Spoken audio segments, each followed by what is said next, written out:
I am thinking about how we can intellectualize change as something that happens or something that needs to happen or something that we look back on, and how we can also think about not, going through changes and not having our bearings and not feeling necessarily that comfortable and growing pains and all of that. But realizing that what's going on, if you think about it in a different way, that for me feels more integral beyond the mental aspect, like thinking about it, but really feeling it, is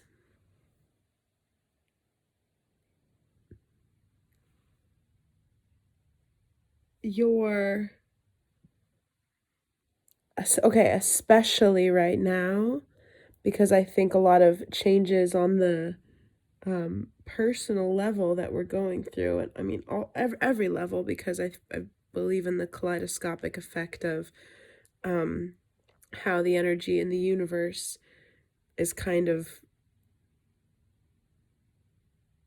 rippling out in this mirrored effect. So the individual and the collective, and the more macro than we can even see, out into the universe and all the beings that could be slash are.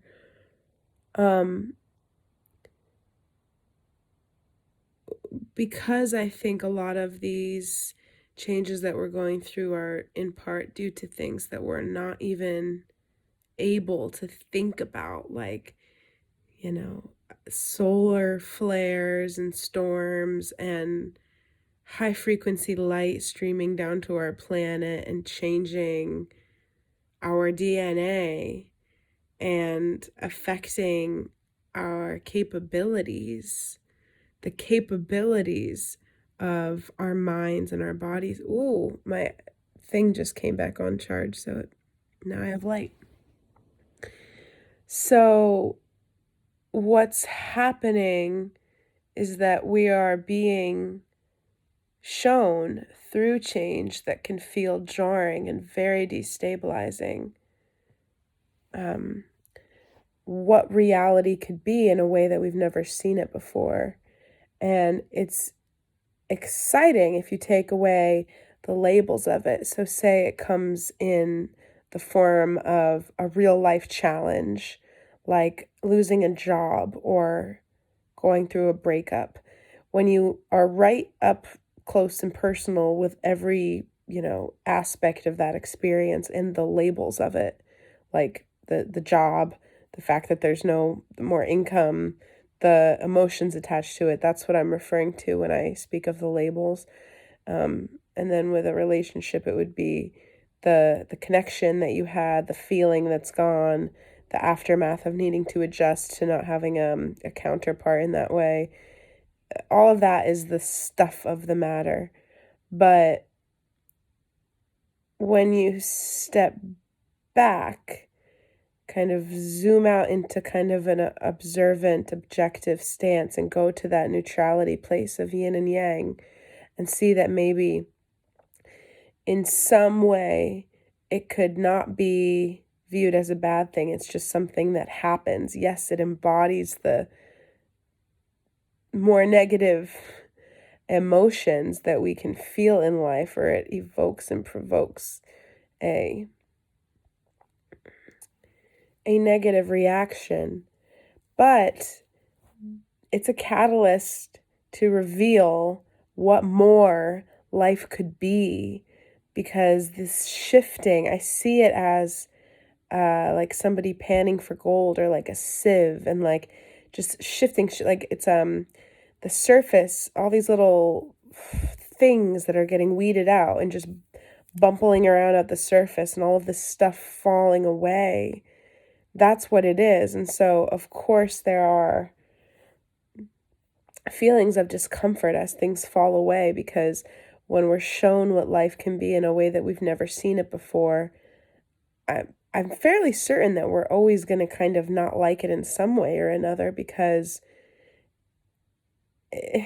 we ask for so many things to be different, via small complaints or large complaints, or big dreams that we have, or small things that we want to change. But when they really happen, we may not always recognize them because we fail to remember on a day-to-day, moment-to-moment basis that the universe is always working in tandem with our desires if we choose to see the things that happen to us as steps in the right direction. It's always as if we are half of the equation. Our intent and our emotional intent, I mean, this comes down to just being a vibrational match for your reality. And if you don't like what's happening to you, then you need to pay attention to how you're feeling about your life. And instead of responding to the stimulus, start creating the narrative from within and generating emotions, visions, and everything that can translate into your vibration to bring a different reality towards you. Because that's what manifestation is. And you're doing it whether you like it or not, because we live in an energetic reality. And the law of attraction is very real. And this quilt is woven together by the divine or source energy or oneness of which you are a part. I saw a Ram Dass quote today that I liked very much, and it was like, just as the ocean waves, the universe peoples. But actually, the universe waves too, meaning like the people are of the universe as the waves are of the ocean. They're always moving, they're always changing, they rise and they fall. It's kind of beautiful to think of a human life like as transient as a wave, because the waves just crash and then they're gone and new ones are always replaced. And it kind of takes away that emotional labor from the whole pain and love and brightness and darkness and excitement and dismay of all the facets of a chaotic human experience, because the wave has no complications. It doesn't question what it's doing. It doesn't matter if it's a big wave or a small wave. It could be a tsunami hundreds of miles off of the shore. But a wave is a wave, and it waves and then it recedes back into the ocean. And our lives are a lot like that, and we don't necessarily see that. Which takes me back to remembering moment to moment that when things aren't going your way, it's not that things are going wrong. I think that there's always a way to choose another perspective than things are going wrong. Because if you feel like things are going wrong, there's a reason for that. It's probably because things aren't meeting your expectations or your needs or your desires. And that's okay if that's how you feel. I mean, I definitely feel like that. I felt like that today a few times. But that doesn't do you any good to feel that way. And so you can have that feeling, but in order to kind of like be the conscious observer of your own experience, it's like, how can I jump right into the teachable moment for myself? How can I go right from feeling wronged by my circumstance into flowing into the next moment in a way that allows the energy of feeling wronged to move through me? And trust. It comes down to faith for me. I feel like I call upon this endurance that I at times didn't know could go so far, about just having a little bit more faith and knowing, if something doesn't feel right, that's one thing. But these aren't gut feelings of needing to make a change or something. It's about dealing with the the fact that as a sensitive, empathic person who's doing a lot of intentional um, highlighting of my own shadow self and trying to unearth reasons for my own behavior and walk a higher timeline and release past versions of myself that have held me back and ascend into a new narrative that's very co-creative with the universe and all of that goodness that awaits. It becomes, and has been, over time, it's just a trait of being sensitive around others. It becomes work that you can do with the whole. I see like a sphere, I see a globe. Well, I see those plastic bubbles that Wayne Coyne uses at the Flaming Lips concerts to get people to be like socially distanced in plastic bubbles. Just a big bubble around like whoever is around me in a day. It almost seems like the work and the intensity that I'm so comfortable doing with myself is now not even something I want to be doing with everybody around me, but I am. And it almost feels inappropriate or invasive at times. And I wish that I wasn't kind of like delving into everybody in this intensive manner. But it happens. And then I feel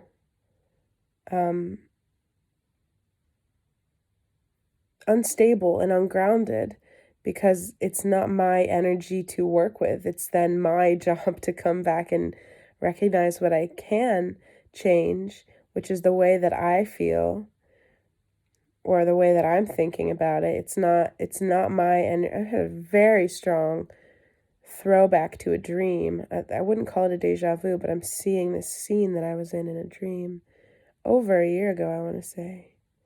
It's interesting to remember dreams that you dreamed a year ago and still be able to see this. It was like a room. Fascinating. Anyway,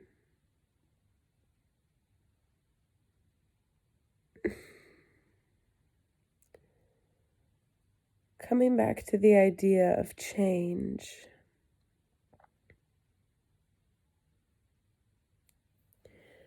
I don't want to be misunderstood that it's not good to feel the negative feelings, because it's a misconception that feeling negative feelings is a blockade to achieving dreams and goals through positive emotion paired with visualization equaling manifestation.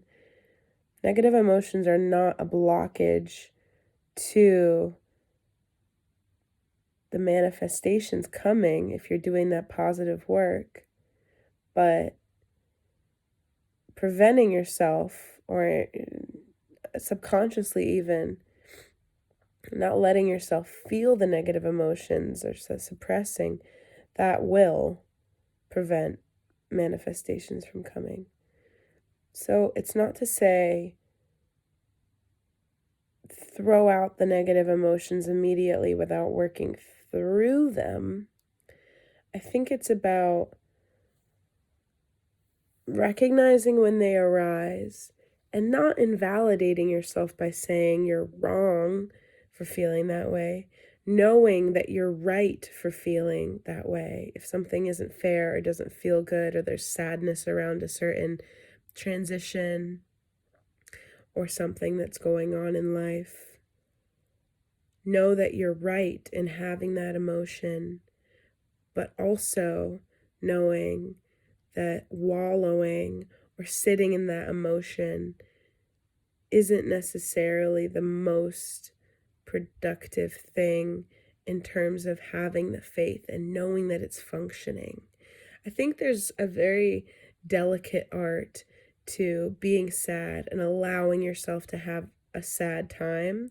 It doesn't need to be over in 20 minutes. You can be sad for a long time if you'd like to be, but also having faith, pairing the sadness with the faith that is functioning for you. that can be difficult because I think we can judge ourselves if we're sad, or, it's not favorable. I think we would love to be joyous and excited and elated, but that's where the balance comes in of needing to appreciate the peaks by going through the valleys. And I do think that if we're not regulating these periods of emotion that we go through with ourselves, then that's okay. If you're not the type of person who wants to reflect or control yourself, and you're just kind of an emotional, not loose cannon, because that sounds really erratic, but you just kind of are at the mercy of your own emotions, and you don't have as much of a conscious observer thing going on. Who's to say that's bad? I certainly am not. That's just, I would say, your own lessons in life running their course through the way that you're having reactions to all the things that arise in your own experience. I do think, though, in order to hold the course of flowing with life, to see a silver lining, and to move forward with grace, even in very hard times, is the way forward. And I wanted to share all this because I was thinking about change during hard times and not necessarily seeing things that fall away or shift as things gone wrong, but opportunities to have faith, to see the lesson, to grow, to expand. I think the faith too, what is the faith in?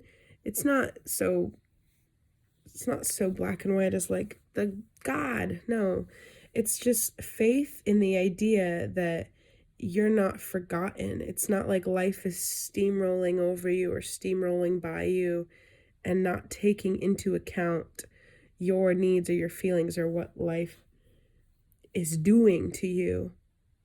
That's not happening, and that's not possible because there are legions of angels and guides around coming to earth to be with us, to want to be called upon by us, to be given permission to help.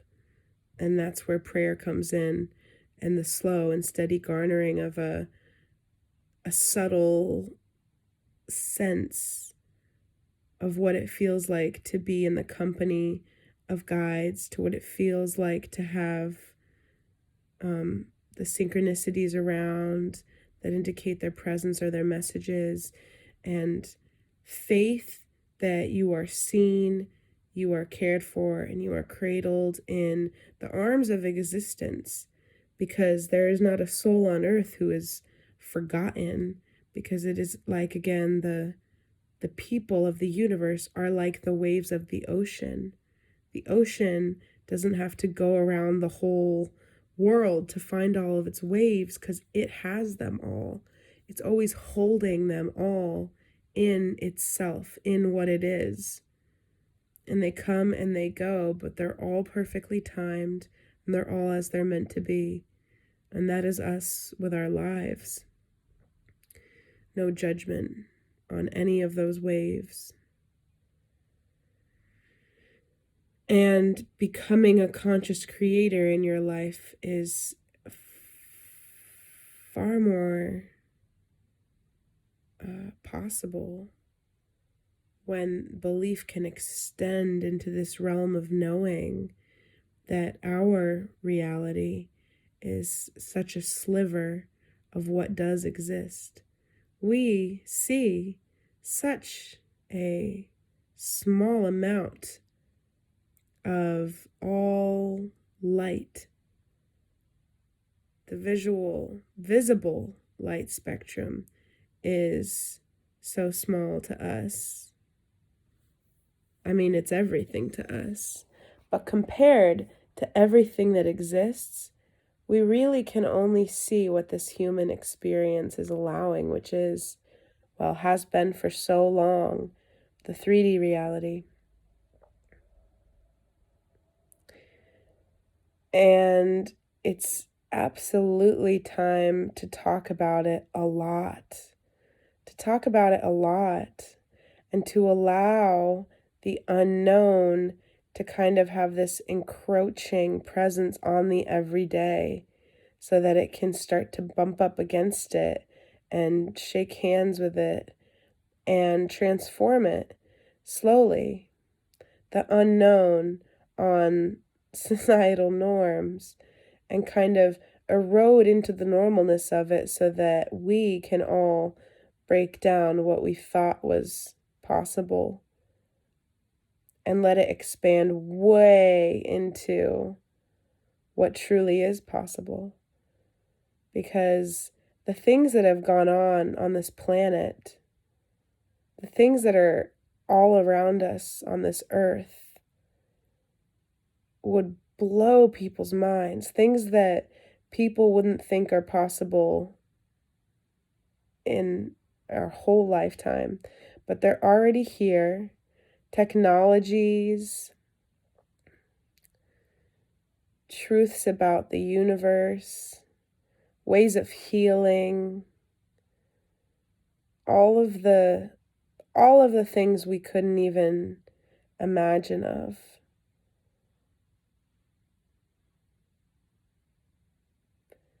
And taking our curiosity back, not being afraid to be curious because we have that faith again, knowing we are cared for if we ask for help, knowing that's not the stuff of a child's bedtime story or a fairy tale, and reclaiming curiosity because it's okay to want to know.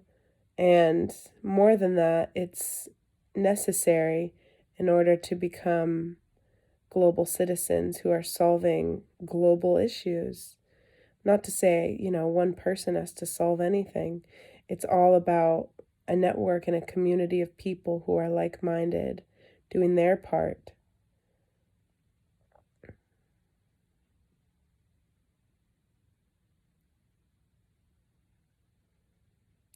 I would say being curious is a radical act. I'm not suggesting that people aren't curious, but